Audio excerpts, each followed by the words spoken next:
Pessoal, estou pedindo só mais 2 minutinhos para a gente começar. Eu avisei na parte da manhã que eu ia começar às 14h10.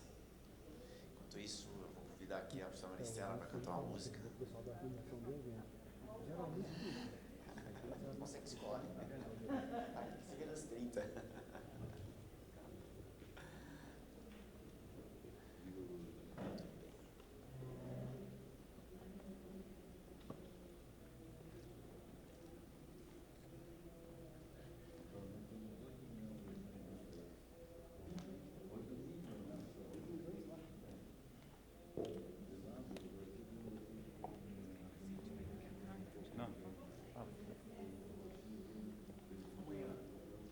Então, eu estou devendo um só, né?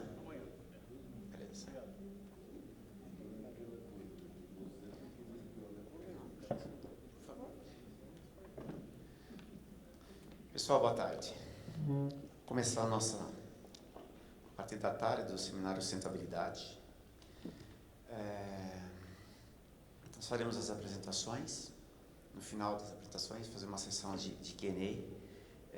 Evidentemente que essa antes do café, vamos tentar controlar um pouco do tempinho. Depois que acabar na segunda, a gente vai até 7 da noite, como foi aqui a parte da manhã que o pessoal avançou.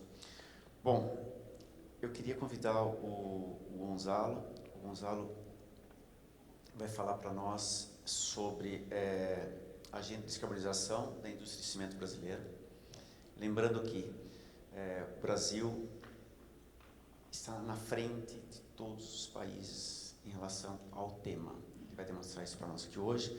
O Gonzalo é responsável pela área de sustentabilidade do Sindicato Nacional de Indústria de Cimento, representa o setor nos mais variados fóruns governamentais e setoriais, com foco nas áreas de clima, emissões de CO2, energia, combustíveis e materiais alternativos. Ele participou da elaboração do capítulo do Inventário Nacional de Gás de Efeito Estufa, do Balanço Energético Nacional, e foi coordenador do Roadmap Tecnológico de Cimento, em cooperação com a Agência Internacional de Energia. Gonçalo, fique à vontade.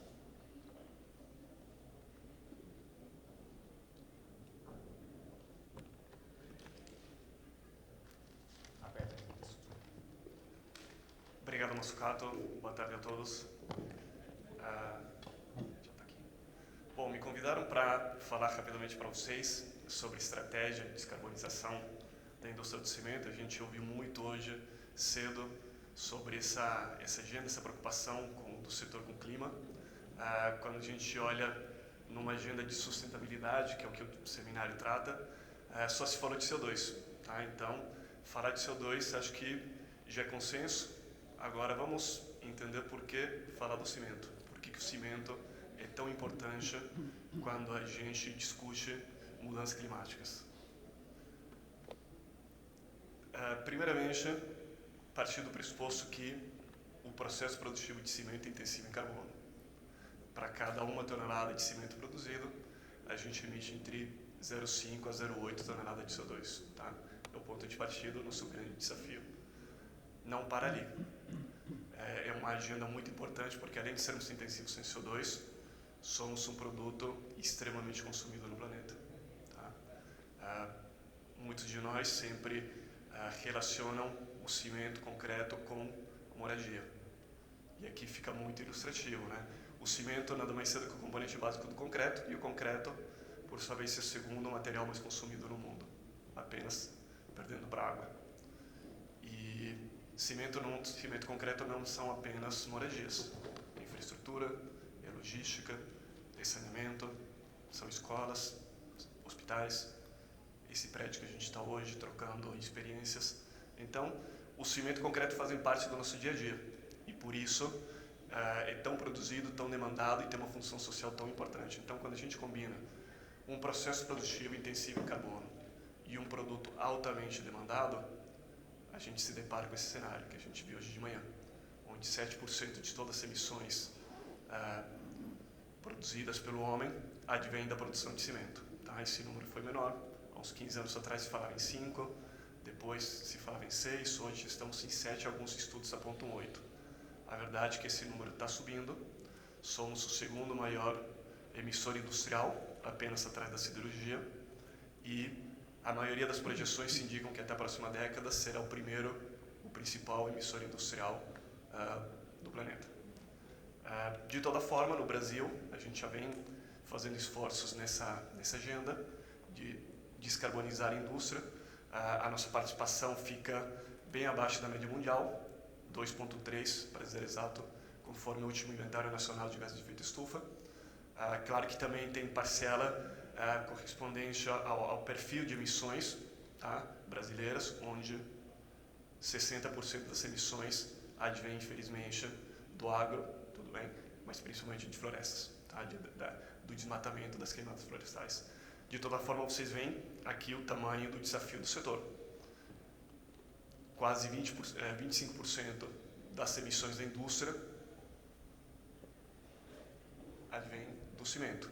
Se a gente ampliar para a siderurgia, outros 35% são da siderurgia. Então, somados, entre cimento e siderurgia, temos 50% a 60% das emissões da indústria. Já falamos sobre isso de manhã. Bom, rapidamente, o processo produtivo de cimento ele se dá a partir da transformação química das principais matérias-primas em clinker. Esse clinker é moído e misturado a certas adições para compor o cimento que a gente conhece. E as emissões acontecem aqui, majoritariamente, na transformação química do calcário em clinker, na transformação química na quebra molecular do carbonato de calcário em óxido de calcário, a um forno que chega a 1450 graus. Então precisamos também de combustíveis, liberando energia e mais CO2. 90% das emissões do setor acontecem justamente na etapa de clinkerização. Tá? É aqui que está o nosso problema. 50% vem da matéria-prima, 40% vem dos combustíveis e, a grosso modo, numa escala global, 5% distribuídos entre transporte, 5% distribuídos entre consumo elétrico. A gente sabe que no Brasil, o consumo elétrico, a matriz elétrica brasileira é limpa e renovável, 80% da eletricidade vem de matriz renovável, então a participação do consumo elétrico nas nossas emissões é muito incipiente. Bom, e a indústria persegue formas de abater, de reduzir a pegada de carbono há muito tempo, né? E hoje as principais ações estão concentradas em três grandes pilares, onde temos as adições: fazer cimento com menos clinker, fazer o clinker com menos consumo energético, a partir de medidas de eficiência energética, e consumir essa energia utilizando combustíveis alternativos em substituição aos combustíveis fósseis não renováveis.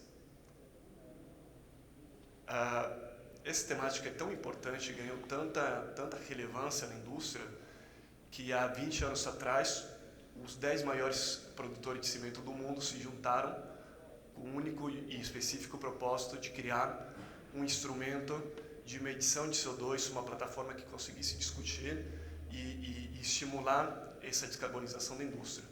Então, há 20 anos atrás, fundaram o que hoje é abastecido por 48 empresas. Esse número passou de 10 para 48 em 20 anos e constitui hoje o maior banco de dados de emissões de um setor industrial no mundo. Não há setor industrial que tenha uma base de dados tão robusta, tão fidedigna quanto a indústria do cimento. São cerca de 850 unidades, plantas produtoras mapeadas ao redor do mundo, contemplando 1/3 da produção mundial de cimento. Claro que a China não tem histórico de abertura de informações, então se a gente expurgasse a China desse histórico, teríamos uma cobertura de 2/3 da produção mundial, e que no Brasil, 3 de cada 4 produtores, 75 já passou para 80% da produção nacional, reporta esse banco de dados. E esse banco de dados fez toda a diferença, foi o grande divisor de águas da indústria na gestão de carbono, tá? Partindo do pressuposto de que quem não mede não gerencia. Como é que você vai discutir possibilidades, avaliar melhorias, analisar potenciais alternativas de mitigação se você não sabe como está? Então, esse banco de dados ele permitiu a avaliação e comparabilidade de diferentes KPIs que constituem, que formam a emissão de CO2. Então, é claro que o objetivo maior era a questão do CO2, mas para isso eles foram mapeando qual foi a evolução do setor em termos de consumo térmico, em termos de fator clinker, em termos de combustíveis alternativos. Então ele permitiu uma comparabilidade temporal, mas também, principalmente, uma comparabilidade regional. Tá? Então, esse banco de dados nos traz aquilo que o Mazzucato falava na abertura, o Brasil como o país ou um dos países com a menor pegada de carbono no mundo. Tá? Isso desde o início da contabilização das emissões pelo setor, em 1990, quando o mundo tinha uma média de 750 kg de CO2 por tonelada de cimento, o Brasil já se encontrava em patamares na faixa de 700. E hoje em dia, enquanto o mundo pratica em média 620 kg de CO2 por tonelada de cimento, o Brasil já alcançou patamares de 565. Tá?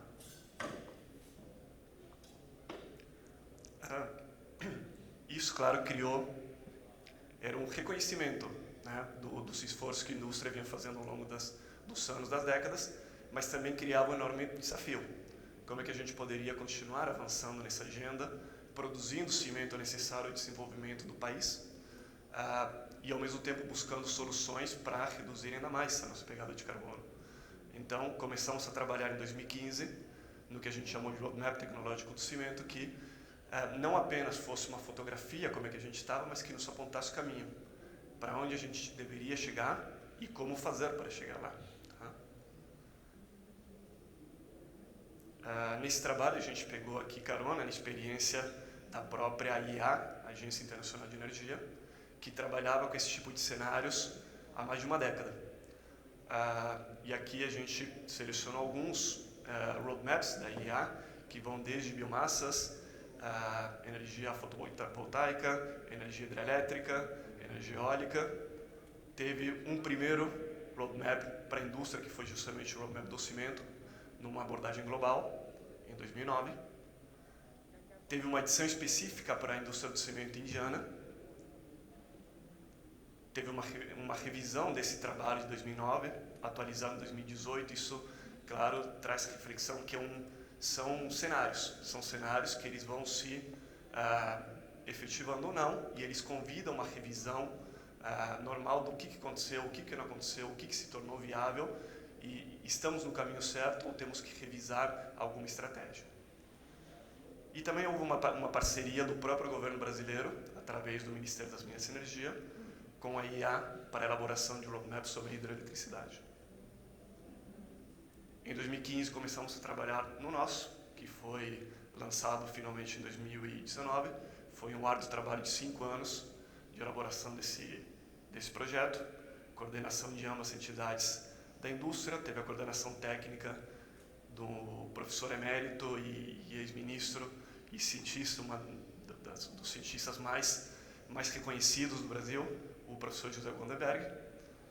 Tivemos como parceiros internacionais a própria Agência Internacional de Energia, o IFC do Banco Mundial e o WBCSD, e esses 6 players que na época concentravam 80% da produção nacional, ou seja, foi um estudo extremamente representativo.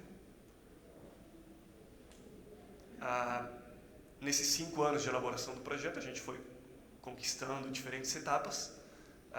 O ponto de partida foi a credibilidade numérica que a gente já tinha. Então, toda a base de dados que já era coletada pela indústria, como citei, 80% do parque industrial mapeado, números coletados planta a planta e auditados por terceira parte independente. Tivemos o braço da academia, a gente convidou 25 especialistas das principais universidades e centros de pesquisa do país, uma delas nos brindando aqui presença, a professora Maristela, o professor Vanderlei também. Então, um time bastante heterogêneo, especialista nas diferentes áreas que a gente tentou cobrir no nosso roadmap. Foram mapeadas cerca de 40 alternativas de redução, concentradas em 6 relatórios técnicos, 6 papers técnicos, e validadas, discutidas em 3 workshops, que contaram com mais de 100 pessoas, entre indústria e academia. Essas duas informações, a série de dados e os papers, abasteceram todo o processo de modelagem que ficou a cargo da Agência Internacional de Energia. Foi um processo bastante demorado, foram 6 meses de calibração, de ajuste do modelo, uma ampla consulta aos parceiros diretamente envolvidos, é um núcleo de quase 200 pessoas, e por fim, a gente apresentava nesse relatório soluções técnicas, tá? Mas que nem sempre elas se viabilizavam, elas são factíveis se não tiver o engajamento de outros stakeholders, e aqui principalmente olhando para órgãos de governo e instituições de fomento. Então a gente convidou esses atores principais numa série de workshops para tentar discutir os potenciais técnicos e as necessidades políticas e financeiras para esses cenários. Entre os principais resultados que o trabalho nos traz, primeiramente as adições, tá? Saindo de um cenário base de 32% de adições ou inversamente proporcional a 68% de fator clínica, com potencial de alcançar 52% de fator clínica em 2050. E aqui, claro, olhando para soluções, muitas já implementadas há longo tempo, outras mais inovadoras, desde filler calcária, escória siderúrgica, cinzas volantes, até novos tipos de cimento. Combustíveis alternativos, saindo de uma linha de base de 15% de alternativos para 85% de coque de petróleo no nosso ano base, com potencial de alcançar 55% em 2050, olhando majoritariamente para o coprocessamento de resíduos, tá? E aqui saindo de uma linha de base de 8% de resíduos em 2014, com potencial de alcançar valores acima de 40%, 45% em 2050, e no segundo patamar as biomassas, tá? E olhando muito também para resíduos agrícolas, como palha de arroz, casca de babaçu, caroço de açaí, lodos de estação de tratamento. Em termos de eficiência energética, o cenário foi a curto prazo um pouco mais conservador, porque a gente já saía de um parque industrial relativamente moderno e eficiente. Então, a gente identificou um potencial de melhoria. Vocês veem que a curva se torna mais decrescente, tanto em termos de eficiência térmica quanto elétrica, principalmente a partir de 2030, quando a gente teria uma substituição gradual da capacidade instalada para novas unidades utilizando a melhor tecnologia disponível. Bom, e por fim, esse quarto pilar, tá? No momento em que a gente alcançasse uma saturação técnica e uma consolidação das outras três frentes, adições, combustíveis alternativos e eficiência energética, isso não nos bastava. Então a gente tinha que olhar para soluções inovadoras, soluções disruptivas, e aqui a mais proeminente a captura de carbono, captura e estocagem ou uso de carbono, com potencial mapeado, prospectado, de 1,7 milhões de toneladas em 2040, 3,3 em 2050, e aí passa a ser crescente a partir da consolidação do domínio da tecnologia. Todas essas premissas, consolidadas aqui no grande resultado do roadmap, que nos traz o que a gente fez até agora. Então, já reduzimos 20% das nossas emissões de 90 até 2015. A gente às vezes pergunta, mas o que são 20%? 125 milhões de toneladas de CO2 que deixaram de ser emitidas na atmosfera. Tá? E adicionalmente a gente aponta um potencial de reduzir mais 33%, e isso cumulativamente ao longo do período se traduziria em mais 420 milhões de toneladas que deixariam de ser emitidas. É o projeto mais inovador dentro da indústria brasileira. Não há qualquer setor industrial que tenha uma proposta tão ambiciosa em termos numéricos, em termos de volume de emissões. Estamos sugerindo sair de patamares de emissão específica de 464 kg de CO2, que já eram referência mundial, para alcançar potencialmente 375 kg em 2050. E aqui embaixo a participação de cada uma das diferentes frentes. Adições, com quase 70% do potencial, combustíveis alternativos, com 13%, e eficiência energética e captura de carbono, com 9% cada uma. Bom, esse estudo foi lançado em 2019, e o que a gente fez de lá para cá? Ele foi, o projeto, toda essa agenda de descarbonização, ela não se encerrava na entrega desse projeto, ela começava, né? Então, o que a gente tem feito de lá para cá, sem abandonar um olhar de médio e longo prazo, a gente começou a estruturar ações-chave com efeito imediato, com efeito de curto prazo. Então, olhamos logicamente para as matérias-primas alternativas, né, para as adições e novos cimentos. Aqui o Vanderlei já nos trouxe todo um panorama, toda a complexidade de olhar soluções quando a gente já trabalha com o fator clinker de referência, né? Hoje em dia o Brasil é um dos países com um dos menores fatores clinkers no mundo. Então tivemos avanços significativos em 2018 a partir da atualização da norma de cimento da BNT, que estava defasada em 30 anos, então incorporando novos conceitos, novos patamares. Houve a criação do Hub de Inovação, né, da construção, numa parceria da associação com a USP, buscando desenvolvimento de projetos, pesquisas para novos cimentos e construção sustentável. E constituímos também dentro da indústria um comitê estratégico com um olhar específico para o fator clinker e as adições. Aqui um pouquinho da parceria entre a BCP e USP, tá? Dentro do Hub de Inovação, compartilhando tanto aspectos laboratoriais como toda uma estrutura científica e de conhecimento. Na agenda de combustíveis alternativos, temos avançado também muito significativamente.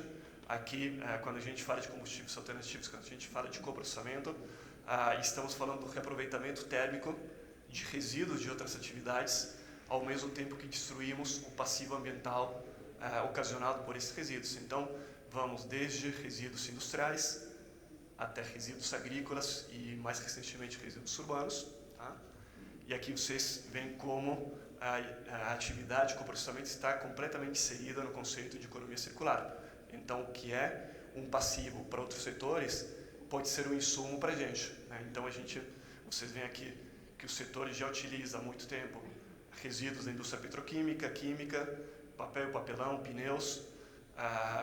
60%, 70% de cada pneumático destruído no Brasil, no fim de vida, tá? Que ele tem que ser destruído de forma ambientalmente correta, são coprocessados em forno de cimento. Resíduos agrícolas e, mais recentemente, os resíduos sólidos urbanos. Em termos estruturantes, também avançamos muito a partir da atualização da resolução CONAMA, em 2020, que é um marco regulatório do coprocessamento no país, né? Estava defasada há mais de 20 anos. Ela atualizou parâmetros de emissão com base principalmente nas normas europeias. Ela inseriu conceitos de resíduos sólidos urbanos e suas formas de tratamento. Apoiamos também a criação da Frente Brasil de Recuperação Energética, numa cooperação técnica com o Ministério do Meio Ambiente, tá? Dentro do marco legal do saneamento, apoiando o programa Lixão Zero. Também criamos diferentes projetos para tentar escalonar a atividade de coprocessamento, principalmente o projeto Clusters, onde conseguimos mapear as 7 regiões dentro das 27 polos industriais no Brasil, as 7 que concentrariam 50% do potencial de coprocessamento no país, para tentar dar escala na atividade. E aqui o nosso progresso. No ano 2000, nos inícios da atividade de coprocessamento, a gente coprocessava volumes próximos a 300 mil toneladas, e hoje nos encontramos num patamar de 2 milhões de toneladas de resíduos destruídos pela atividade de cimento no ano. Ao longo do período de 2000 a 2020, totalizam 20 milhões de toneladas de resíduos que deixaram de ser enviados para aterros ou se decompor no meio ambiente. Em termos de substituição térmica, o que isso representou? Saímos de 9% em 2000 para patamares próximos de 28%, 30% da nossa matriz energética nos dias de hoje, com resíduos energéticos com menor pegada de carbono. E temos como objetivo, dentro do roadmap, alcançar patamares próximos a 55% até 2050. Em termos absolutos, isso representaria um impacto de cerca de 50 milhões de toneladas de CO2 que deixariam de ser emitidas. E uma notícia gratificante, que já conseguimos antecipar em 2000 o que a gente imaginava como meta para 2025. Isso é bom, mas temos um longo caminho pela frente ainda. Se a gente pega esse último gráfico aqui, a gente consegue se comparar com as diferentes regiões. Vemos o Brasil bem posicionado comparativamente com outros continentes, mas se a gente pega como referência a Europa, que é o nosso benchmark, e a gente abre, se hoje o Brasil está num patamar de 30% de utilização, a Europa chega em média a 50%, e expandindo, abrindo por país, temos países como a Alemanha e a Áustria que alcançam percentuais de 80% de utilização de combustíveis alternativos dentro da matriz energética. Bom, e a agenda de clima é muito dinâmica, né? Se eu contei para vocês que isso daqui, o nosso roadmap, esse projeto que a gente entregou, é o mais ambicioso dentro da indústria brasileira, o mundo já nos aponta que não é suficiente. Se ontem a gente falava de mitigação, hoje a ciência, os governos, a própria sociedade nos cobra por neutralidade. Então, nesse aspecto, a indústria do cimento se antecipou novamente, né? E no âmbito da Associação Global de Cimento Concreto, de CCA, elaborou, atualizou seu roadmap de 2018 com um novo olhar sobre a neutralidade, tá? Buscando net zero até 2050.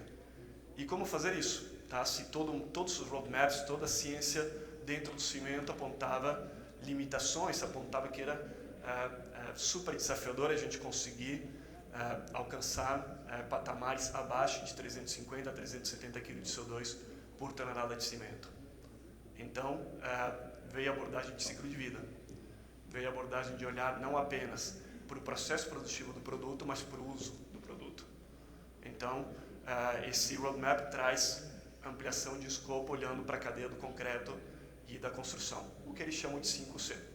Um olhar por clinker, cimento, concreto, construção e a carbonatação, a recarbonatação, a reabsorção de CO2 pelas estruturas em concreto.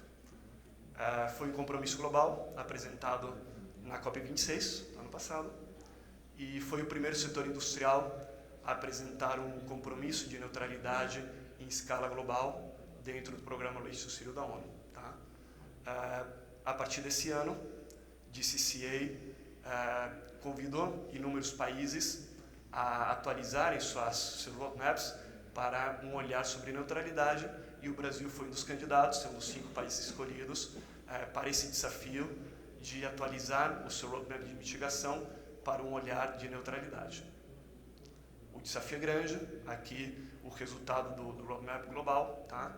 Vocês veem que não existe uma bala de prata para a redução, para a neutralidade climática dentro da indústria do cimento. Então, é uma gama de atividades que são prospectadas, olhando desde a eficiência e os ganhos de eficiência no design e na construção, a eficiência no concreto, eficiência no processo produtivo do clinker do cimento, e toda a eletrificação de toda a rede do Sistema Nacional. Então, uma série de gamas tentando alcançar esse desafio enorme para o setor, que é alcançar a neutralidade, alcançar o net zero até 2050. Bom, muito rapidamente, muito resumidamente era isso. E acho que ao final do painel teremos debates e fico à disposição. Obrigado. Obrigado, Gonzalo. Pessoal, grande mensagem, né? Somos o melhor. Então, vamos tentar passar mais à frente desse exemplo global em relação à sustentabilidade. Como? Escada não colocaram ainda. Já foi a segunda notificação de desvio de conduta que eu vou ter que passar para os meus parceiros aqui. Pessoal, vamos lá, para continuar o nosso tempo.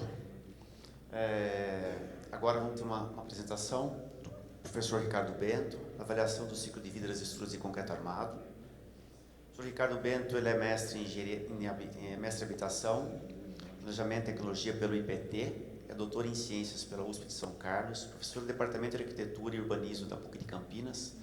Ele atua como projetista de concreto armado e fundações e membro do grupo português de betão estrutural. Obrigado, Ricardo. Aê.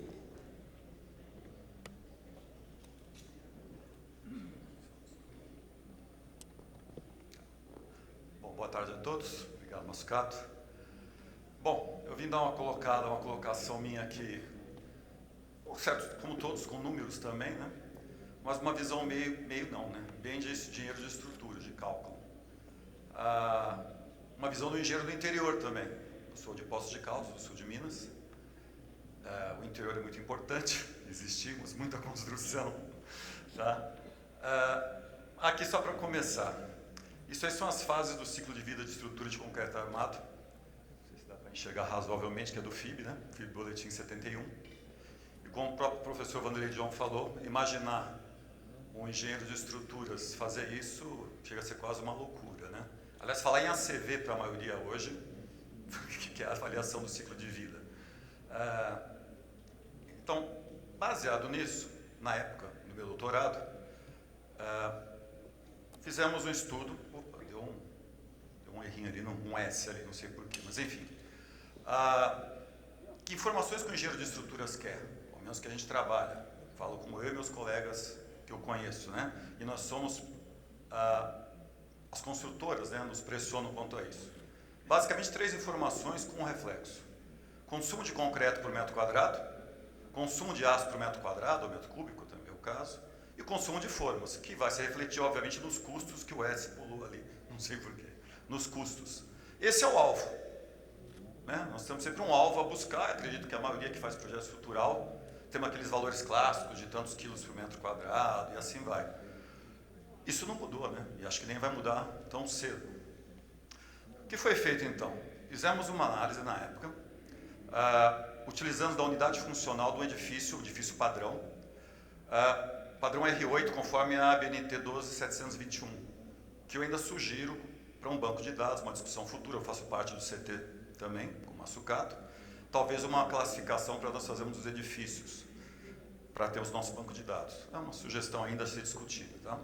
Na época nós adotamos um prédio comum, de 8 pavimentos aí, que foi utilizado, que também é o mais comum para nós, ao menos o grupo de resistência 1. Então foi feito o projeto do edifício, das classes 25 até 50, e conforme foram aumentando a resistência característica do concreto, nosso FCK, foram feitas as reduções possíveis e pessoais até, né? Por que não? Que é muito pessoal o projeto estrutural também, mas a gente conseguiu então uma melhoria, né? Partiu dessa premissa que eu veria uma melhoria ambiental. Alguns resultados aí, não estranhem, porque na pesquisa nós mantivemos da classe 25 para a classe 30, nós não reduzimos as dimensões das peças propositalmente. Só para verificar o que aconteceria mantendo, e o aço está tendo uma redução teórica no aço, que logo já se não mostrou interessante. Mas a gente tem aí, que vocês estão vendo as barras em vermelho, que é o consumo de concreto por metro quadrado, versus classe de resistência. Em azul, o consumo de cimento por metro quadrado, já vou falar dos traços, tá, de cimento, do quantitativo. E nós tivemos o valor mais baixo de cimento na classe C40, para essa unidade funcional específica. Tá? Então, em azul, cimento, e em vermelho, o concreto. O aço, a mesma coisa, né? Nós tivemos ali uma redução no consumo de aço por metro quadrado, na classe 35, depois na 40 aumentou, estabilizou até 50, e o consumo de aço por metro cúbico de concreto em vermelho, que vocês têm que ter umas taxas maiores lá, nos 40, e assim vai com a redução do tamanho das nossas peças. Bom, foi feito o inventário do ciclo de vida, até uma certa fronteira escolhida, inventariou-se então todos os componentes aí que contribuíram, né, com o impacto do concreto, e foi feito, da estrutura de concreto, e foi feita posteriormente a avaliação do impacto do ciclo de vida. Na época, até uma coisa que esqueci de falar, isso já foi de 2016, 2017, já faz um tempo.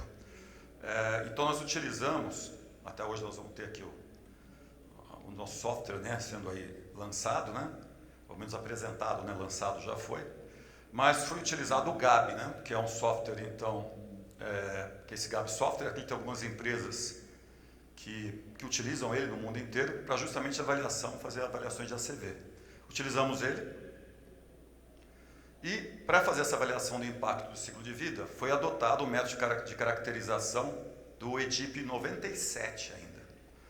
Por que esse EDIP 97? Ele sempre foi indicado, dentro das instrumentações que tínhamos na época, e acredito que ainda hoje, que era o que mais, é um método internacional, mas era o que mais se adaptava à realidade sul-americana. Então foi esse o motivo da adoção dele, tem toda uma referência quanto a isso, é claro. Para não ficar só dependendo dele, mesmo assim, foi feito, conforme já existem outros trabalhos que recomendam, uma análise da sensibilidade, que foram utilizados então mais 2 estudos ainda, que foram 2 metodologias complementares. Aí foi feito com o EDIP 2003 e com as recomendações do ILCD. Tá? Então foi feito todo esse trabalho, grande, trabalhoso, utilizando software e tal. O que foi utilizado? Só para ter uma ideia melhor, né? Aí eu vou partir já das adições no cimento. Somos de Minas Gerais, eu fiz especificamente lá para a minha região, onde eu trabalho, pensando em ir para lá, né? Brasil continental. Difícil pensar numa solução geral. Nós temos disponível, e foi pego primariamente esse dado, do que a concreteira local, inclusive, que nós fazemos as concretagens lá dos edifícios, do cimento na indústria, que lá em Belo Horizonte, que é o que transportava até lá. CP340RS, 36% de clinker, 55% de escória, 4% de gesso, 5% de calcário. Bem alto até. Estava até comentando aqui o professor João falando de que é muito difícil. Isso é baseado na declaração ambiental fornecida pela cimenteira, que forneceu para a concreteira para a execução do concreto dessa obra aí. Dessas obras. Essa obra, inclusive, foi executada na época, só que foi com 30, salvo engano, depois que foram feitas as outras avaliações, mas essa é a declaração ambiental. Então, eu estou partindo da premissa que o cimento já está sendo com adições, que nem sempre é aplicável para qualquer lugar no país. Mas, sinto muito, a gente tem disponível em Minas a escória de alto forno, então foi uma adoção de lá. Talvez em Goiás seja a cinza de casca de arroz, eu não sei, aqui em São Paulo outra coisa, e assim vai. Então, isso é um dado oficial que foi utilizado. O aço, no caso, seria 50 areia, brito e formas de madeira, a princípio, serrada, que é o que se tinha disponível para avaliação. Aí, até que dá para ver alguma coisa, mas foram feitas, então, não só CO2, né, apesar de ser uma emergência, um pensamento global, o CO2, mas, na verdade, o impacto ambiental é muito mais do que isso.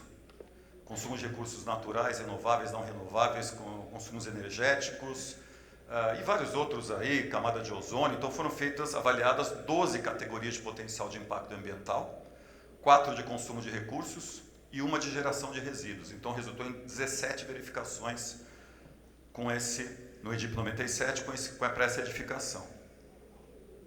Aí só um balanço geral de todos eles, e eu vou me concentrar, que acho que é o nosso principal agora, quanto ao aquecimento global, os resultados obtidos aí. Lembrando que a 30 está dando maior porque não foi feita a redução nas peças, só nela, tá? Mas vocês verifiquem aí, então, que no caso específico, né, do aquecimento global, que a 40 megapascal foi a que se mostrou mais adequada.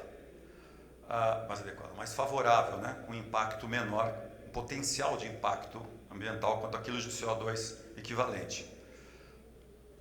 Aqui é a contribuição na classe C25 para aquecimento global, justamente no gases de efeito estufa. E aqui que fica uma coisa bem interessante. Uma coisa que eu também não disse, né? O prédio foi todo modulado em concreto armado maciço. Todo, só concreto armado. Para não ter nenhuma outra interferência, não tinham grandes informações à época. Mas percebo que o cimento, mesmo com as adições, ele é o maior contribuinte nesse caso, mas a forma de madeira foi o grande impacto antes do aço. Foi imaginando, foi ali mais em madeira serrada, né? Dadas as distâncias aí para transporte dela. Um resuminho, né? O que a gente teria aqui a princípio? As classes de resistência C40, 45 e 50 demonstraram ter o menor potencial de impacto ambiental. Os consumos, aquele alvo, que eu quero ao menos ter uma direção, né, para a gente seguir, ficaram na faixa aí de 0,68 a 0, praticamente nada, né, 0,17 metros cúbicos por metro quadrado de área estrutural. O cimento por área estrutural foi coisa de 66,13 quilos por metro quadrado, que é especificamente a C40. E o concreto, 0,17 metros cúbicos por metro quadrado, que na C40 também. Taxas de aço das 3 classes, olha, foram de 122,3 a 125,3 quilos por metro cúbico, correspondendo ao valor aqui por metro quadrado, de em média ali 21 praticamente quilos por metro quadrado. O menor valor foi ainda da C40. Então, nesse caso, pegando ali a ponta ali exata, que não tem essa exatidão, já vou comentar a respeito, seria a C40 para essa unidade funcional, tá? Esse tipo de edifício. Quer dizer, o nosso alvo, sonhando, né, alcançado, seriam essas taxas que eu acabei de comentar aí. O custo, no caso, na época também, a gente tinha dolarizado isso, mas pré-pandemia estava uma coisa, pós-pandemia estava outra. Então eu entendo como pré-pandemia. Nós estamos aí no C40, estava dando quase 2% mais caro que o 35. Então era uma diferença até muito pequena, mas é um custo, né? Seria mais vantajoso.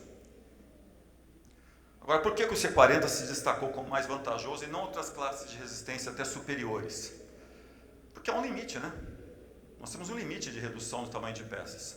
Seja limites físicos, você está fazendo o projeto, nós temos as nossas normas a serem seguidas e imposições físicas, é óbvio, que tem hora que não há mais o que diminuir. Então não tem mais vantagem, não há o que reduzir em termos de volume de concreto, e não adianta ficar aumentando o aço, que não é mais concreto armado. Podemos ter outras, com outras unidades funcionais, né? Se você pegar um edifício mais alto, por exemplo, você já vai ter que ter compartimentação vertical. A sua laje vai ser completamente diferente dessa. Se fizer uma residência unifamiliar, um prédio mais baixo, vamos ter outras consequências aí. Então, isso vale. Neste estudo, isso foi válido para essa unidade funcional com essas características. Então, há limitação, não há o que se fazer. As formas, que é o capítulo à parte aí, ó, apresentaram resultados iguais praticamente nas 3 classes. Não mudou-se nada, né? Vejam, não foi levado em conta o cimbramento. Foi a escolha mesmo, tá? Que nós fizemos na pesquisa. Como era a tábua, nós fizemos reaproveitamento de 2 vezes apenas, foi referenciado também, bem pessimista, mas foi. E se considerou inicialmente só o transporte, que chega a ser um escândalo, né? O transporte vindo de região amazônica para cá.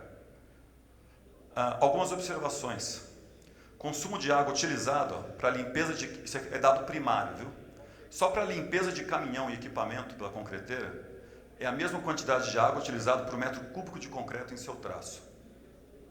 Então é muita água, né? Outro detalhe, né, que eu também comentei, a gente está falando de CP3, é uma cura muito mais cuidadosa, que nós vamos ter que ter nas primeiras idades, né? Vai se consumir mais água. Então, assim, nem foi consumida a água do processo de cura, como eu destaquei, não foi nem considerada. Se alguém tiver esse número um dia, por favor, me passa. Talvez o professor Vanderlei tenha, ele tem tanto número. Alguém tem um número desse, mas nem foi considerado, tá? Foi essa, sim, da limpeza, que é o que se tinha de informação. Então, no processo, a gente consome o dobro da água prevista no traço, só para contar, para limpar o caminhão depois. É dado primário mesmo, na própria concreteira. Voltando à forma. Ela foi a parcela mais importante em 7 das potenciais de categoria de impacto. E ainda foi a segunda colocação em mais 2. Isso, de novo, a madeira serrada. No Brasil, se estima que 80% da extração anual de madeira da região seja de origem legal. 80% é legal. Foi falado da areia agora há pouquinho tempo, agora há poucos minutos para o professor também. O estado de São Paulo consome cerca de 25% da madeira da Amazônia, 70% é consumida por nós, do setor da construção civil. Madeira nativa serrada da Amazônia, acompanhada do DOF, né, documento de origem florestal, é transportada, essa que a gente sabe, por essas longas distâncias. Aí eu tive que citar o professor John de novo, que são as distâncias médias de transporte aí, chegam a 1.956 quilômetros. Eu, quando apresentei isso em Portugal, estava inclusive com o professor Paulo Helene, que foi da minha banca de doutorado, os portugueses quase tiveram um negócio, a hora que eu falei na distância, que eu acho que eu devo ter ultrapassado Portugal várias vezes, só com a distância da madeira. É muita distância, né? E rodoviário. É um escândalo, né? Tá bom, aí podemos falar que, poxa, mas olha, um edifício desse, principalmente em centros maiores, estamos falando de formas aqui agora, tal, nós não vamos fazer, tirando muitas cidades que a gente tem aí, mas não vamos fazer em forma cerrada. Teve um outro projeto posterior ao meu, baseado apenas no modelo estrutural, que foi feito pelo meu mesmo orientador meu, o professor Dr. João Adriano Rossignol, da USP, com a Andressa Fernanda Angelim. Ela me cedeu algumas informações, não está publicado ainda. É o pós-doc dela. Parece que está em vias de publicar, não sei aonde ainda, confesso. Mas eles fizeram em cima do mesmo modelo, uma outra avaliação, com dados novos, inclusive, e mais completos, utilizando-se o GAB, o próprio programa também, que é lá da Universidade de São Paulo, e fizeram uma verificação agora comparativo com a serrada e madeira plastificada, compensada plastificada, perdão. Então, chapas plastificadas, espessura 18 milímetros, distância até a obra de 750 quilômetros, eles colocaram de Imbutuva, no Paraná, que parece que é uma das maiores empresas do ramo para as formas de madeira que a gente utiliza aí compensadas. O que acontece? Primeiro ali à direita, né? A forma madeira serrada, em relação à madeira compensada, a redução média, só que são de todos os impactos, tá?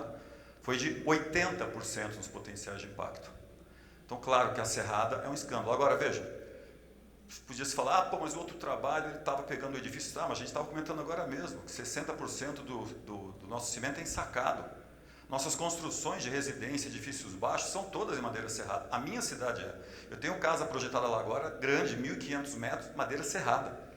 É muito tradição, tijolo, cerâmico, aquela coisa toda, maciço mesmo, né? Então é muito regional. A gente tem realmente essa preocupação, porque ela existe, como aquele lá colocando concreto na betoneira, né? Mas, então, para compensar essa redução. Agora, é interessante que no trabalho dela, que ela fez a avaliação toda nova, o impacto foi bem maior que no meu, geral. Mas, proporcionalmente, então, eu quero falar em proporção, tem ali, olha, forma por potencial de impacto, serrada e compensada. Então, a gente tem, eu coloquei alguns comparativos ali, a redução houve, tá?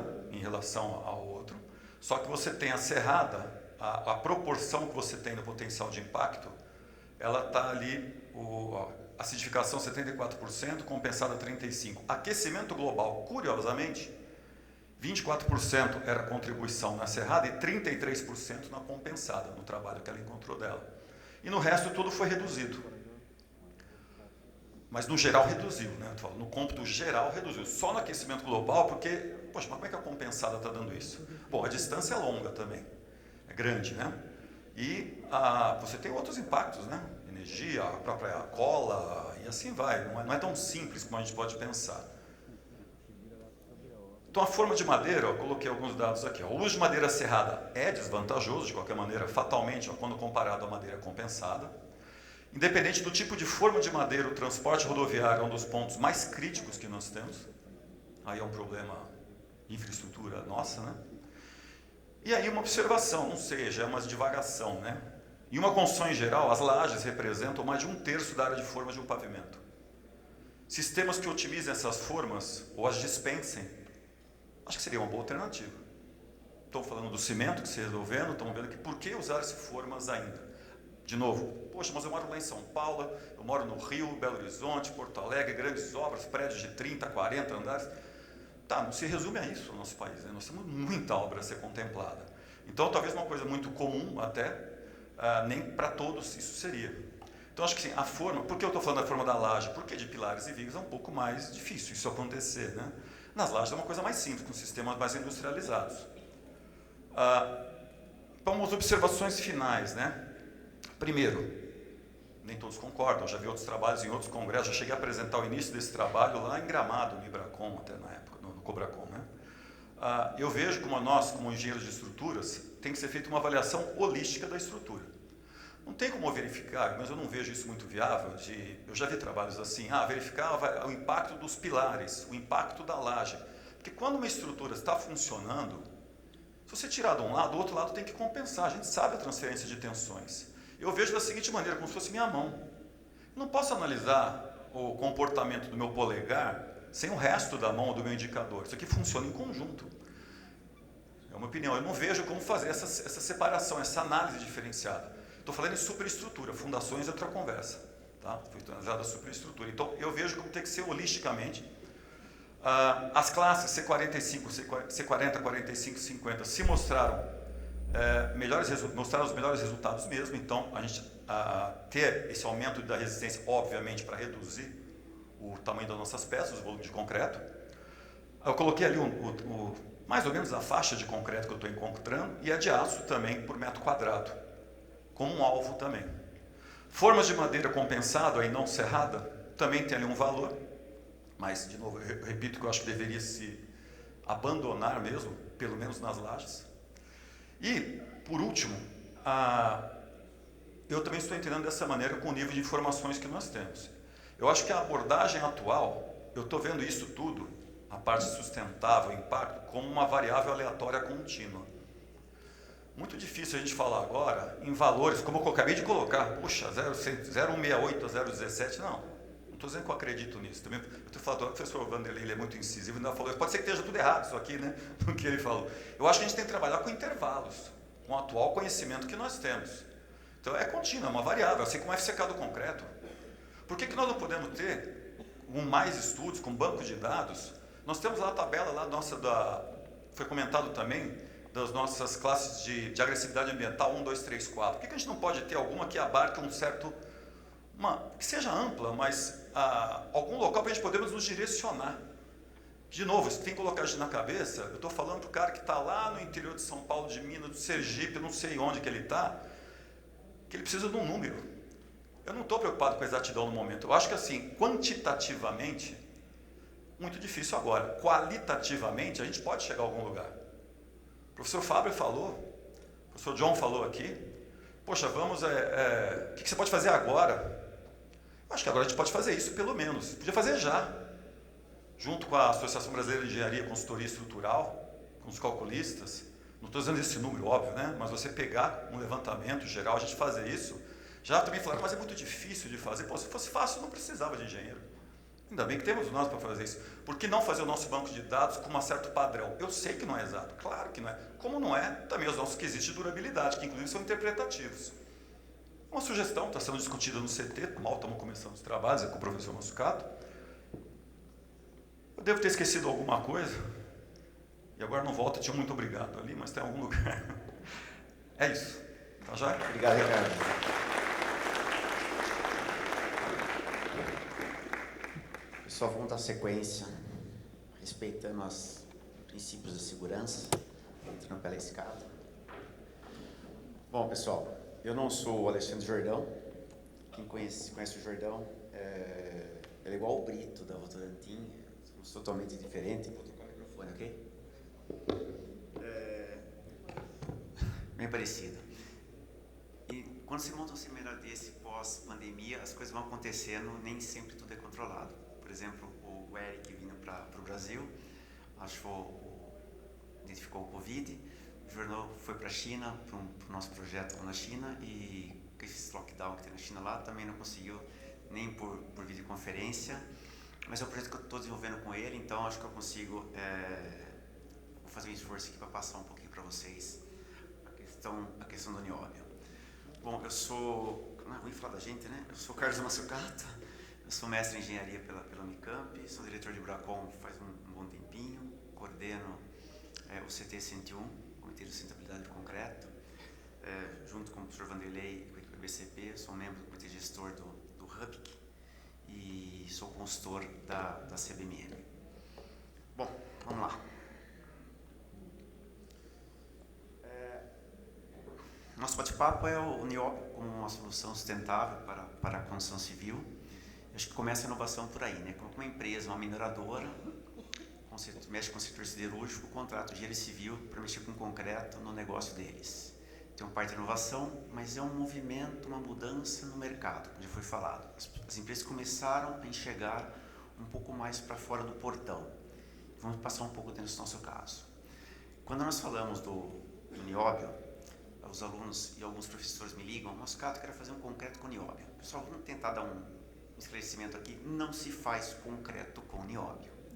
Tá legal, tá na moda, o presidente fala que o Brasil é isso, que é aquilo, mas nióbio é usado na siderurgia. Tá? Mas o que eu estou explicando aqui para vocês? Daqui a pouquinho eu explico melhor para vocês. Nióbio, vamos lembrar um pouquinho, é um elemento químico. Tá na nossa tabela periódica, eu odeio a tabela periódica, mas quem gosta está aqui. Ele foi descoberto em 1801 pelo Charles Haddett. E o nióbio, ele está na natureza da forma oxidada. A usina, a mina brasileira de Araxá, que é a maior aberta do mundo, quem está lá, o minério que está lá, é o pirocloro. E essa mina foi descoberta em 1953 pelo geólogo Djalma Guimarães. Se vocês analisarem desde esse começo, é um negócio relativamente novo para ser trabalhado na parte de mineração, mineralogia, para você chegar na própria aplicação do produto em si. Tá? Porque o Brasil fica aí na crista da onda da questão do nióbio. Essa jazida, ela tem capacidade de atender por mais 100 anos nos níveis atuais de consumo. E quem me pergunta por que não usa nióbio no concreto, tem uma explicação aqui, né? O mundo consome hoje em torno de 120, 130 mil toneladas de nióbio por ano, e a relação com o cimento são 4 bilhões de toneladas por ano. Não dá nem para fazer adição de nióbio para colocar, para melhorar alguma propriedade, não é assim que ele vai acabar funcionando, ok? Existem também 85 depósitos já mapeados ao redor do mundo. No Brasil tem aqui em Araxá, em Minas Gerais, tem em Catalão e tem na Amazônia, tá? E por que a gente está com toda essa atratividade global sobre o tema? Porque nós somos o Brasil, pela CBMM, a única empresa no país que produz toda a linha de produtos relacionados ao nióbio, que vai do ferro-nióbio, dos óxidos, o nióbio metálico e as ligas de grau vácuo, usado na indústria aeronáutica.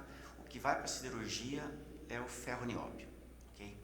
E dentro desse contexto, para a gente entender como é que isso tem funcionado ao longo do tempo, o que está em manutenção já hoje. Então, de 1970, 90, foi a época dos tubos, especificamente a questão do desenvolvimento dos tubos para óleo e gás. Teve um desenvolvimento muito forte nesse momento. De 90 até 2015 entrou com a questão do automotivo, e agora nós estamos focando efetivamente no mercado da construção. Então, quem mais consome nióbio é a siderurgia. Esse vermelhinho aqui, somos aqui o nosso setor, que é o vergalhão. E não existe, nós estamos falando de concreto, nós utilizamos o concreto em concreto armado. Então nós temos que agora entender essa combinação do aço e do concreto em questão da sustentabilidade.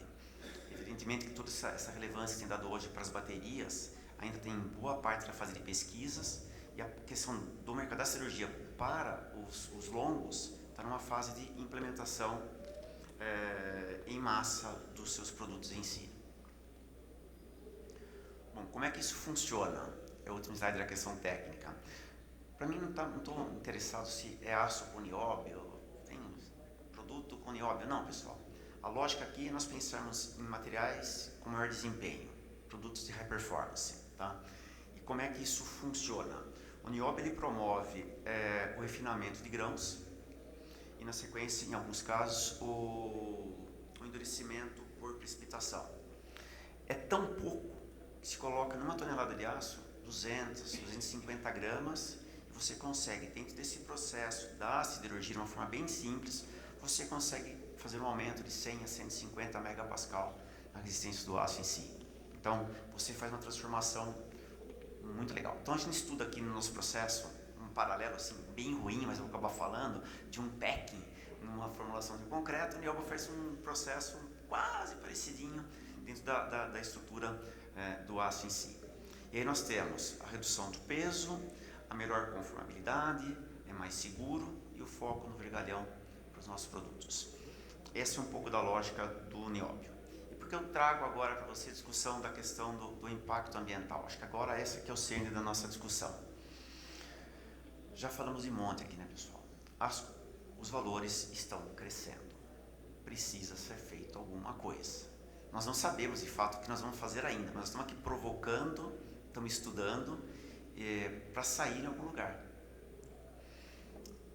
Como nós já falamos aqui em diversos momentos, vocês já tiveram essa oportunidade. Aqui. Nunca funciona comigo esse negócio.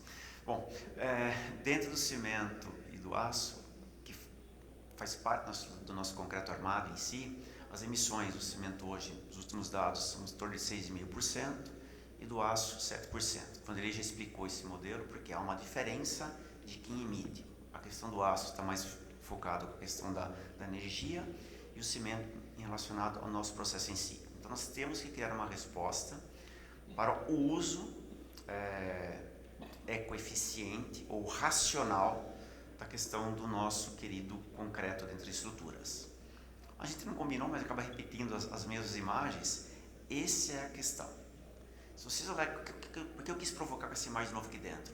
Somos nós que sofremos com isso. Tudo que está sendo aqui. Mas tem um negócio que ninguém está se atentando. Tudo isso aqui também tem um sofrimento de uma estrutura de concreto armado.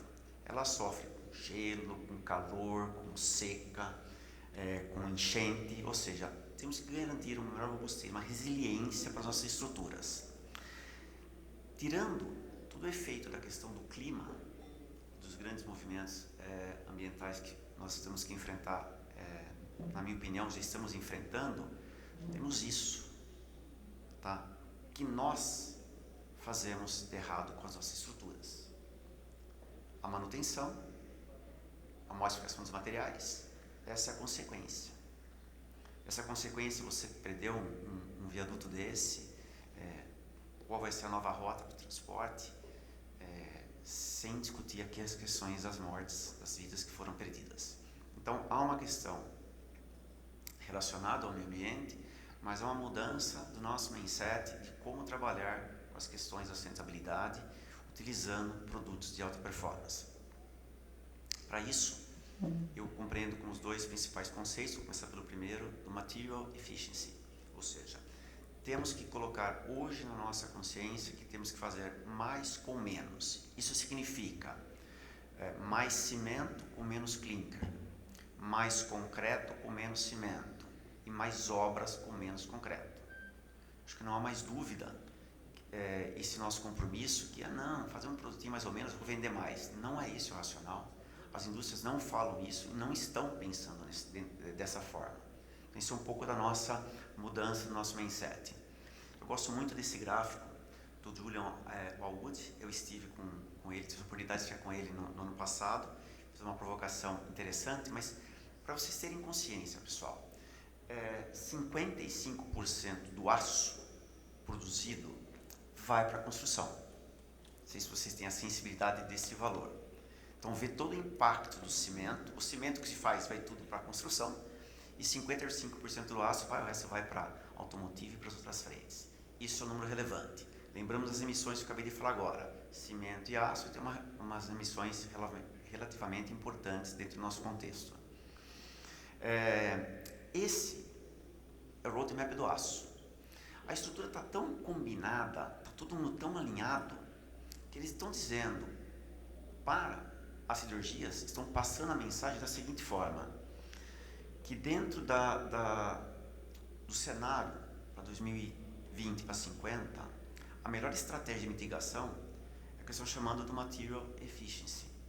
E eles escrevem no roadmap deles, aqui se refere à redução da demanda. Esse é o grande objetivo. E para isso, eles analisaram na estratégia deles que eles têm que trabalhar em 40%. O que mais vai reduzir as emissões para o aço está no Material Efficiency. Representa 40% do roadmap que eles estão montando. Pessoal, aqui serve um alerta para nós, consumidores de concreto. Os produtores estão ralando há um bom tempo, tentando coprocessamento, processo de forma. Agora é a nossa vez. Agora é nosso momento de mudarmos a estratégia com coragem, mudar o uso dos nossos materiais, começando pelos projetos. E alguns movimentos estão acontecendo. Aqui começa um pouco o desconforto para algumas frentes, mas assim, preciso também fazer essa provocação. De que forma, pessoal? A gente não está percebendo, mas a indústria do aço, nós estamos à frente, mas vou puxar um pouquinho para a indústria do aço, está sendo mudada alguns conceitos, está sendo alterado alguns conceitos. Nós já temos na China, por exemplo, onde eu faço um trabalho, eles já há 2 anos, era o aço de 235, de 300 megapascal, acabou, é o 400, soltaram a norma do 500 e já do 600. Então, a norma chinesa já prevê o aço de 600 megapascal. Então, tem sempre uma linha do tempo, né? Norma de produto, norma de cálculo. Fazer norma de cálculo, norma de produto. Então, lá soltou já a norma de produto e a norma de cálculo. E estão promovendo. Eles enxergam, para reduzir as emissões da construção, mudar o grade do aço. Aumentar a resistência do concreto. Já combinadinho os dois efeitos. Estados Unidos. Adora ir para Miami, Flórida, ir para Disney. Pessoal, o ACI 319 18, 19. O que ele leia? O que aconteceu lá? 293 de aço, o 80 e o 100. E com todo um preparo para mudar a consciência dos projetistas. Como utilizar o 80 e o 100. Nós estamos aqui ainda no 50. Então, temos que precisar, já te mostrou em diversas nossas apresentações de hoje, que você vai ter um limite entre o concreto armado e o aço. Temos 2 apresentações sobre o tema. Nós vamos ter que fazer uma mudança sobre essa estratégia. E aqui estamos em casa, pessoal.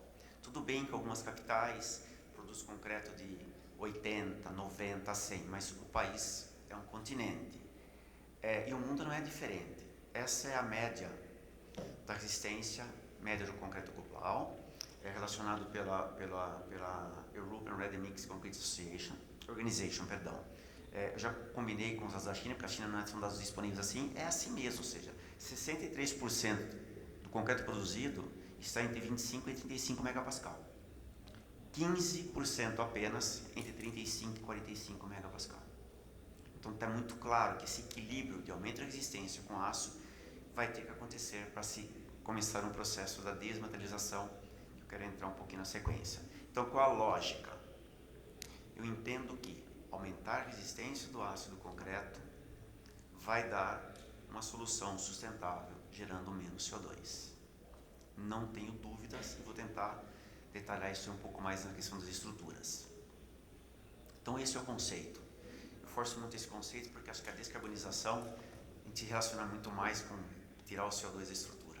Nós temos que tentar garantir a questão da desmaterialização.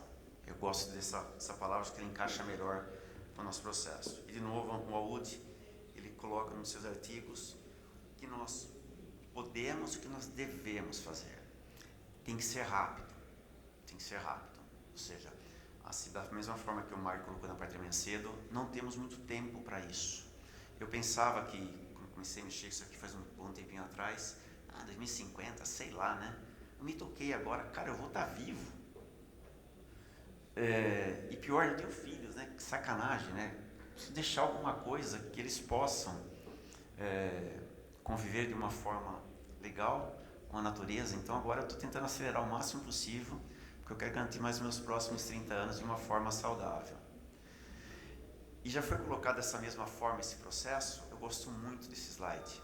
Acho que ele traz uma provocação legal para nós. Nós falamos muito em industrialização, de novos produtos, novos cimentos, de algumas coisas que têm que ser alterados. Em algum momento, acho que foi o Michael que trouxe a questão do PIB. Eu acho que a lógica é essa, pessoal. Eu carrego esse slide faz um bom tempo, eu vou atualizando ele, os pontinhos não significam mais. Esse é um trabalho acho que da McKinsey, se não estiver enganado. Falei, não coloquei a referência, mas posso mandar para vocês depois. O ponto aqui é a China. Em 2012, a China tinha em torno de 12% do seu cimento produzido via central de concreto. Foi feito um movimento forte. Em menos de 10 anos foram para 40%. Isso é industrialização. Parar de rodar concreto virado em obra. Se precisamos colocar o concreto via concreteira, maior controle, menos desperdício, melhor performance, maior segurança das estruturas. E nós estamos no Brasil, eu acredito, há uns 10 anos, um pouquinho mais, um pouquinho menos, rodando os 25%. Esse é o movimento que tem que acontecer, pessoal. E cabe a nós essa provocação. Repetindo novamente, o que deve ser feito, o que podemos fazer, a normalização. O ACI fez esse movimento em 2019, mas começaram em 2014 e 2015 esse trabalho, para entender o que podia ser feito, sem inventar muita coisa, pessoal. Já tem muita coisa publicada, tem muito estudo já feito, você precisa conhecer o que foi feito, adaptar e implementar. Por isso eles... falei, está lá na frente. Vou antecipar um slide que eu coloquei na ordem errada. Em 2014, eu fiz um trabalho pela Charles Spanco, um roadmap para o uso de aço de alta resistência, que subsidiasse a norma de 2019. Foi orçado em 25 milhões de dólares esse projeto. Tá? Então foi feita a primeira etapa, aconteceu, 19, já estamos trabalhando para a norma da revisão nova que vem para 24 ou 25 para eles. Essa é a lógica, é essa engrenagem não vai parar mais. Eles colocam uma coisa para a gente, tem que olhar, aprender com eles, a Europa também aprende, o Brasil retoma. Eu tenho brincado muito com a Lior, em Iratequesta aqui agora, agora ele está aqui, para nos ajudarmos aqui. Esse é um pouco do nosso movimento, ou seja, aprender o que aconteceu lá, estamos agora revisando a MEION 18, para daqui a 5 anos estarmos prontos com o aprendizado global para fazermos aqui novamente, em concreto e no aço, inclusive. Ok? Da mesma forma já colocado, nós não combinamos, quando eu vi as apresentações, eu devia ter colado um pouco melhor dos meus amigos, as empresas estão se mobilizando. Você vê aqui o Spectra, Spectra me lembrava aqueles monstros japonês que tinha lá não, antes disso ainda, Paulo Camila, Ultraman, Ultra Seven, aquela turminha aqui. Em suma, produtos focados na sustentabilidade. Os 2 maiores produtores de vergalhões do país, colocando no mercado o aço de alta resistência. Então, o movimento está acontecendo. Então, é mais um puxão de orelha para nós aqui. Na prática, não estou aqui vendendo uma ideia ou alguma coisa tão distante da nossa realidade. Esse trabalho do Paul Helene, do E-Tower, passou acho que uns 10 anos, eu nunca me lembro essa data, eu sou péssimo em data, minha esposa que me diga, eu nunca lembro o aniversário dela. Mas quando ele fez essa proposta de 80 megapascal, reduziu 50% do volume de concreto. Então, aquele negócio aqui, quando nós utilizamos concreto de maior resistência, é verdade, pessoal, a gente aumenta a emissão específica do produto, mas não é isso que importa mais, é o total, holístico. Essa é a nossa grande provocação para o nosso processo da desmaterialização do downstream. A segunda frente, que eu exemplifico para vocês, esse trabalho feito na Universidade de Torino, na Itália, eles pegaram 3 edifícios reais, que têm formatos geométricos, sistemas construtivos similares, e demonstra justo o que o Paulo Helene já tinha falado, ou seja, e acho que o João Ricardo também colocou o mesmo assunto. Chega num momento que nós estamos limitados. Então, esse prédio mais baixo, mesmo você aumentando o FCK, você não ganha, porque você passa a ter uma limitação normativa. Quando você vai aumentando os seus edifícios, você vai ganhando bastante. Está ficando claro aqui que nós temos condições de aumentar e que aparecem barreiras normativas, ou por área de aço mínima, ou por seção mínima. Não quer dizer que nós temos uma norma comparada com os outros países altamente efetiva, ou seja, eu levo para fora também o nosso know-how, quando eu comparo China e mercado americano, como o Stuck disse na parte da manhã, 20, 25%, nós somos mais eficientes que as outras normas internacionais. Então, essa referência do Paulo há mais de 15 anos está evidenciando também, isso aqui são papers relevantes, recentes, pessoal. Isso aqui, 2019, 2020, os caras estão aprendendo agora olhar para esse tipo de cenário. Eu contratei uma pesquisa da Clarivate, antiga Thomson Reuters, e o que mais cresce em pesquisa, uso de materiais de alta performance. E é difícil achar esse tipo de trabalho de publicação dentro dessa visão, que nós já falamos aqui, lá atrás, no próprio Tower. Eu fiz alguns projetos, contratei um maior escritório de projeto na China para provocar o chinês, para convencer os chineses que o caminho é esse. E nós calculamos lá 8 edifícios, deixei por liberdade total deles, sem mexer em seção de concreto, só mudando o grade do aço, de 400 para 500 megapascal. Mas nós já temos o 500, ok, vou chegar lá, do 500 para 600 e os novos crescimentos, porque isso vai de encontro com o que o americano já está promovendo junto ao ICI.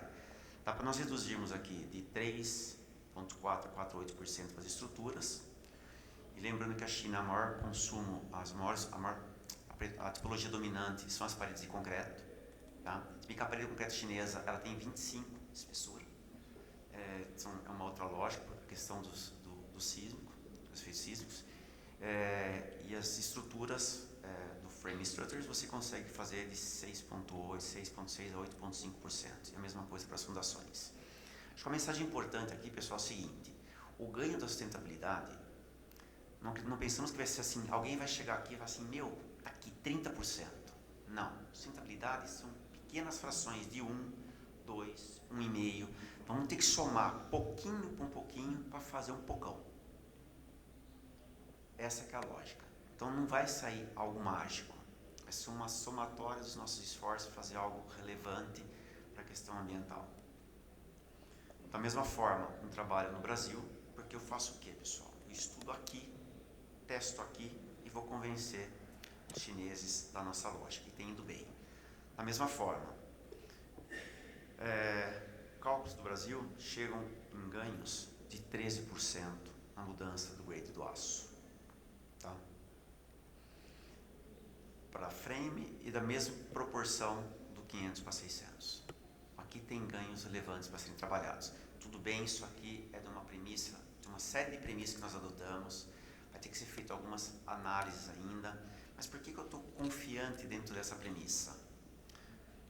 Acabei o Material Efficiency para fazer a provocação para o Design Efficiency, dentro de uma mesma lógica. Tá? Esse paper, eu não sei porque na verdade fica com o Roberto aqui, mas o Vanderlei é um dos autores desse paper também. E tem um negócio legal. Nós temos que combinar o joguinho aqui da desmaterialização. A estratégia de otimizar ou a estratégia de desmaterializar. E são alguns atores que vão estar engajados conosco dentro desse objetivo. Tá? Primeiro, nós temos que definir uma nova estratégia para a quantidade de clinker. Por que o clinker, pessoal? Porque as adições vão estar lá dentro. Vão ter que realmente mexer com quem de fato está fazendo a nossa missão. Então, a questão do tecnologista é fundamental. Esse tecnologista ele vai ter que ser conectado muito bem com o projetista para que ele use de uma forma eficiente e lógica a essência do concreto. Antigamente, agora assim, eu jogo um pedacinho para cá ou para lá, não quero mudar. Não, pessoal, dá trabalho. Reduzir emissões dá trabalho, requer um pouco um esforço maior do que nós fazemos hoje para conseguir fazer essa conta final. E quando o projetista chega nessa lógica dele modulou a resistência do concreto, aí ele vai sim pensar na questão do aço. Então, esse esforço combinado nos levará, com esses dados, a uma redução de 20%. E se estima que para a infraestrutura podemos chegar a 30%, 40%, porque eles chamam lá do low dead, ou seja, é uma possibilidade maior de você fazer ganhos mais expressivos ainda. Aqui que eu já queimei a língua lá atrás, a questão do roadmap elaborado pela Charles Panko para o mercado americano. Eu faço essa análise, é replicável para cá, tem muita coisa para ser pesquisada ainda pelas questões brasileiras. O Brasil não vai adotar 100%, mas a provocação é válida. Temos que pensarmos diferente. Da mesma forma que a indústria hoje não fala assim, vou fazer um cimento pior para vender mais, tá certo? Nós temos que abrir aonde é possível, nós damos um aperto maior no cinto em prol da sustentabilidade. Tá? Para nós encerrarmos, eu acho que a estrutura da esquerda, eu não sei se eu chamo concreto armado ou argamassa revestida, eu não sei o que pode ser feito com isso. Isso aqui está escondido, pessoal. Isso não é o princípio do concreto armado. Entrou alguma nata por algum lugar, depois aquele viaduto que vocês viram vai cair de algum lugar e não sabemos por quê. Isso eu chamo de design efficiency, aonde você fazendo um cálculo com o concreto, com melhor performance, com maior resistência, e um aço e outra resistência, fica melhorzinho a figurinha da direita, numa junta que eles falam, né? Para fazer essa otimização um pouquinho melhor. Então a gente acredita que nessa conexão o nióbio tem uma contribuição relevante para a indústria da construção. Não estamos aqui preocupados se é com nióbio, se é nióbio, pode ser com nióbio, com vanádio, com titânio. A mensagem é: temos que utilizar materiais de alta performance. Ok? É isso então, pessoal. Eu queria agradecê-los demais por essa sessão. Queria abrir a questão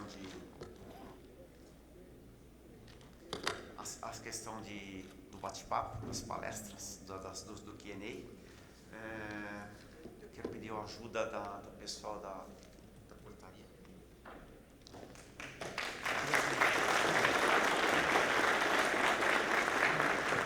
O pessoal que a gente chuta, defende, bate escanteio, está todo mundo numa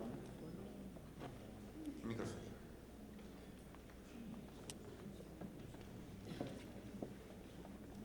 Depois. Pessoal, questões? Para eu, para mim, para o Ricardo, para o Alexandre também, pode ser, para o Gonzalo. Não ouvi, cara. Não levanta a mão, eu sou pequenininho, não te enxergo. Pode fazer a minha palestra? Não, pode sim, você manda. Bom, pessoal, eu fico muito feliz aqui das propostas, mas eu quero que todo mundo entenda que quando a gente faz projeto estrutural, a gente tem uma série de limitantes que não condizem só com a busca da gente ter um ganho de resistência no concreto e o ganho de resistência no aço. Então, o principal ganho que a gente não consegue ultrapassar é o da rigidez. No concreto, a gente já discutiu isso, né? A gente tem 4 itens em termos de consumo de concreto que têm interferido com as estruturas atuais em relação ao que se fazia 30 anos atrás no Brasil e no mundo. Um deles é a questão de você ter espessuras mínimas de lajes, já voltada à questão de conforto, de dinâmica, e hoje, desempenho. A norma de desempenho veio aí para colocar um monte de limitações e sempre nos projetos a pessoa que corta toda a otimização estrutural que a gente consiga, quem é RIC? A consultora de acústica. Que não sei porque ela quer uma laje de 12. Os concretos, hoje teve um seminário lá do Bernardo, que ele falou de concreto de hiper high performance, mas o modo de cidade não cresce tanto, então a gente não pode avançar muito no uso de resistências altas, porque a gente não tem a contrapartida de ter o ganho de rigidez equivalente no modo de elasticidade com a redução de área que você propôs nessa imagem aí. Ou seja, quando a gente faz edifícios altos, a gente precisa ter pilares paredes para dar rigidez para o prédio, e ao a gente diminuir as seções dos pilares e vigas consequentemente, né, numa tentativa de desmaterialização, a gente perde também na rigidez global do prédio. E aí tem a questão do incêndio, que também, quando a gente aumenta a resistência do concreto, a gente aumenta a possibilidade de existir espólio, né? Isso com concreto com agregado normal, e não com esses agregados minúsculos que tem hoje em dia, que diminui realmente, aumenta a quantidade de cimento e diminui a quantidade de água. Então, a gente tem um monte de intervenientes que não só são diretamente lineares na redução de materiais, como você falou. E não podemos esquecer que a gente está pensando na estrutura pura. Ontem eu conversei com o professor Paulo Helene que contrapiso, a gente faz uma laje de 10 hoje, que já é grossa, Emílio Balgatti fazia de 7, tá? O Vasco fazia de 7. O Vasco falou que se ele não chegava com laje de 7, ele era expulso pelo construtor, né? Hoje a gente faz no mínimo 10, 12, pela acústica, e contrapiso de 7. Quem que está gastando mais com cimento aí, professor? Contrapiso. Se faz uma estrutura mal feita, também mal projetada, você vai ter patologia a médio prazo. E aí se gasta dinheiro em argamassa de fachada, argamassa de assentamento, correção de patologia em alvenaria, correção de patologia na estrutura, e começa a se gastar. Então, o primeiro ganho que a gente tem é ter ganho de qualidade no projeto para se alcançar um bom desempenho, né? Então, os itens que é conforto, segurança e comportamento, bom comportamento global, são fundamentais para a gente reduzir o número de patologias no futuro. A gente não está falando disso. E isso aí pode representar muito mais que o ganho que a gente tenta ter nos insumos da estrutura pura, né? E no Brasil, principalmente, as execuções estruturais não têm otimização e vedações. Não tem. O pessoal corta a alvenaria mesmo, enche de argamassa, entope aquilo da patologia, conserta de novo. Então, tem outra área que a gente tem que atuar aí, pensando em sustentabilidade, que não é só a estrutura que os meus contemporâneos, os meus antepassados já tentam fazer a estrutura mais desmaterializada possível, sempre buscando ter menores volumes de concreto e também de aço, né? Sempre pressionado, mas esses itens aí são fundamentais que a gente tem que focar. Ou seja, a qualidade de projeto é fundamental nessa brincadeira toda aí. Obrigado, Aurélio. Alguma questão? Paulo. Eu queria aproveitar, Luiz Aurélio, para fazer uma pergunta. A gente sabe que passar o FCK de controle de 28 dias para 63 dias tem um ganho pelo menos de uns 15% a 20% na emissão do CO2, para a mesma obra. E é uma decisão simples, mas que o mundo inteiro usa. Se você pegar os grandes projetos de estruturas no mundo, né, e estão publicados, não estou dizendo da boca para fora, tá? Aí quem vai olhar a história do Burj Dubai, vai olhar a história do Kuala Lumpur, ver todas as obras de grande altura, eles falam em 56 dias e 91 dias de idade FCK. E não altera em nada o projeto estrutural.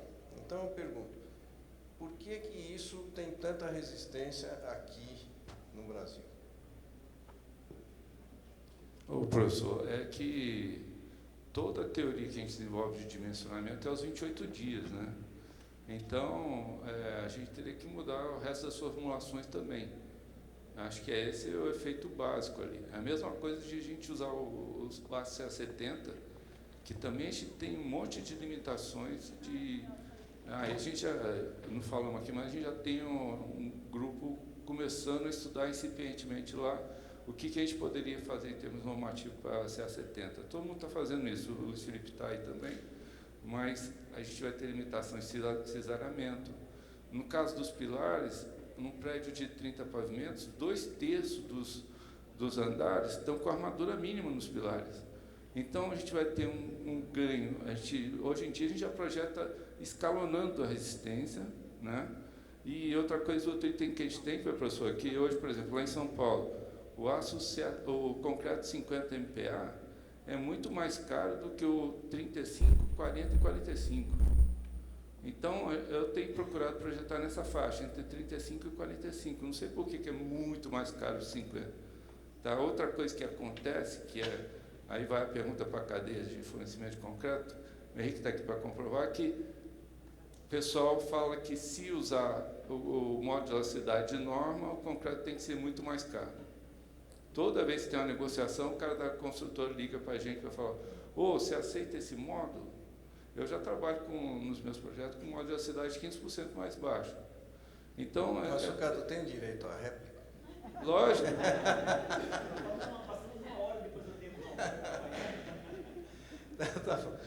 Não, só porque você estava estendendo aí, Luiz, deixa eu comentar contigo. Essa história de referência de 28 dias é uma conveniência só, porque para não cair num domingo e tal, então estabeleceu 28 dias. O fato de você ter como 28 dias é imaginando que as cargas também vão atuar 28 dias, e isso não acontece na maioria das obras. As cargas vão atuar depois de 2 anos no edifício normal, né? As cargas de projeto. Então, você não tem nenhuma preocupação em mudar a segurança por conta da mudança da idade de referência. O fato de que você compensa o crescimento da resistência com o decréscimo sob carga, é verdade, isso existe, né? É a lei de Reich, mas se você não põe a carga, você não tem esse fato dela estar descendo. Então é só você mudar a data de referência para 63 dias, para 91, para 56, o que for. A outra questão que você falou é do módulo, não é isso? Modelacidade. Então, modelacidade aumenta, assim, a gente passa de 27, nós já fizemos em São Paulo, com 48, 50, a modularidade. Mas o problema do módulo não é o material. O problema do módulo é a exigência, vamos dizer assim, a intransigência de quem projeta. Por quê? Porque o ensaio de módulo tem uma variabilidade muito grande. É difícil, é uma medida que não é perfeita. Então, os Estados Unidos, que é pragmático, o ACI, diz lá claramente, ó, você especifica um módulo de X, mas quando você ensaiar, se tiver entre mais ou menos 20% de X, ou seja, de 1.8 até 2.2, tá bom, tá ótimo, não tá dentro do esperado.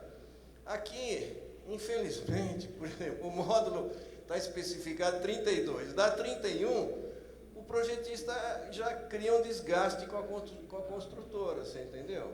Então, eu acho que essa visão de que existe variabilidade de ensaio, existe dificuldade, precisa ser estendida para todos os intervenientes.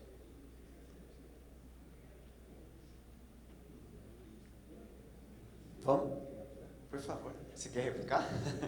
Eu queria aproveitar um pouco do Paulo. Não, é só, professor, isso aí, essa intransigência não é padrão, tá? É difícil de ter um projetista que força a barra, que tem esse nível de, vamos dizer, ignorância, né? Mas todos nós temos passado por essa surpresa que o módulo não alcança. Mas o foco principal se a gente não conseguir subir os módulos de velocidade, não adianta a gente ficar querendo trabalhar com resistências maiores para fazer a desmaterialização. Esse é o item importante que está sendo focado aqui. Então, a gente tem que pensar em questões de incêndio, tá? Em alta resistência de concreto, tá? E também a questão do módulo da cidade conseguir crescer, senão a gente não consegue ter uma evolução na redução das peças. Sobre os edifícios altos, eu concordo com o senhor que lá no Kuala Lumpur e nos outros usaram um FCK maior, mas você tem um núcleo de concreto grande para trabalhar e dar rigidez para o prédio. Na periferia, hoje em dia, também, não é só de hoje, desde o Etal já tem 26 anos, tá, o Mascato. Eu verifiquei, e o Satori que está... Não, é mais, foi em 99 que foi armado. Tá? O Satori que... Eu sei, professor, mas quando estava executando, mas o projeto é antes. E o Satori que está aí, que armou o pilar, e eu liguei para ele, quanto que você considerou? Eu verifiquei e ele armou. Tá? Os seus 5 pilares. E detalhe, são 5 pilares que não influenciam na rigidez global do prédio.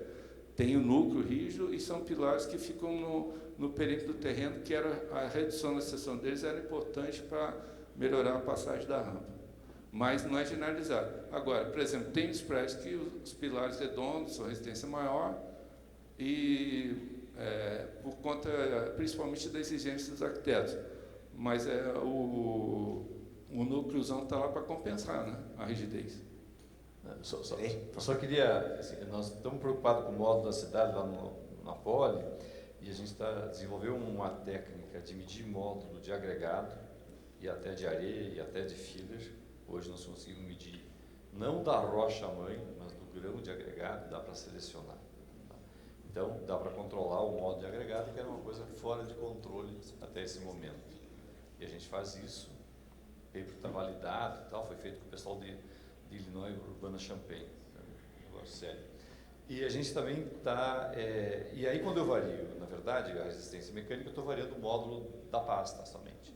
Só que no método tradicional de dosar, que o Ari Torres bolou, e que o mundo inteiro praticamente usa até agora, você aumenta a resistência aumentando o volume de pasta. E a pasta, usualmente, tem um módulo mais baixo do que do agregado. Então, é por isso que tem esse problema. Agora, dá para dosar sem aumentar o volume de pasta. Agora, Luiz Aurélio, você sabe que na época do Double Tower, que a gente bateu o recorde mundial de resistência em edifício, eu fui abordado por vários colegas que eu estava colocando em risco a reputação da engenharia de concreto brasileira por causa do incêndio. Você sabe disso. O risco de incêndio, que em concreto de alta resistência dá muito spalling. A gente fez 3, a Tecno e o Jorge Batilon, nós fizemos 3 tramos de pilar e concretamos, e um deles ainda está lá na Politécnica. Eu já ensaiei 2. 3 horas de incêndio. Nem sequer descobriu as arestas ficaram perfeitas. O que deu de espólem foi 5% com exposição de armadura muito pequena. Então, é porque a maioria dos ensaios que são feitos nos laboratórios de incêndio, que são muito caros, eles são feitos em corpos de prova de pequenas dimensões não armadas. Então, aí, às vezes, o corpo de prova até se autodestrói. Mas quando você faz duas coisas, a primeira é essa, que é a dimensão. Segunda é ser armado, né? E a terceira é a idade. Porque se você molda o corpo de prova hoje e ensaia daqui a 28 dias, ele está cheio d'água. A pressão gerada pelo calor explode o corpo de prova. Agora, se você ensaia depois de 1 ano, 2 anos, aí não acontece mais isso. Você entendeu? Então, porque já a reação de hidratação já foi bem adiante. Então, são, digamos, são assim, coisas falsas que se criam no meio técnico e acaba gerando dificuldade de desenvolvimento. Eu me lembro das primeiras vezes que a gente ensaiou resistência concreto de alta resistência, explodiu na máquina, né? Você chega no final, ele explode, aí, puxa, explode. Aí teve calculista que ficou desesperado, falou, não, eu não vou lá na escola, na minha escola, eu não vou jamais recomendar concreto de alta resistência porque eles explodem, e concreto não explode, dá para você trabalhar com ele para ele ser, em compressão, ter um comportamento dútil, sem problema nenhum. Pessoal, estou adorando. Tiramos aqui assuntos controversos no nosso seminário. Eu acho que não é controverso, pessoal. Eu acho que nós temos assim, subsídio suficiente, estudos publicados para nós fazermos esse tipo de provocação. Que, de novo, desde a apresentação do Marco, do Vanderlei, nós temos que buscar uma solução. Essa solução talvez não seja tão simples, talvez ela seja disruptiva, mas acho que a engenharia nacional, da mesma forma que nós somos líderes na questão da produção de cimento hoje, nós temos toda a capacidade de promover uma mudança relevante para os outros países do que nós fazemos aqui e mandá-la para fora. Tenho certeza disso. E vou terminar meu seminário hoje com o que o Ibracon está fazendo para vocês sobre o que nós estamos promovendo para nós, nosso país, para a nossa engenharia nacional, para o concreto em si, em cima desse escopo. Pessoal, vamos tomar um café? Daí, na sequência, é muito legal, por favor, voltem às 16h30 para a Fernanda mostrar para nós o SIDAC. Muito obrigado, pessoal. Show!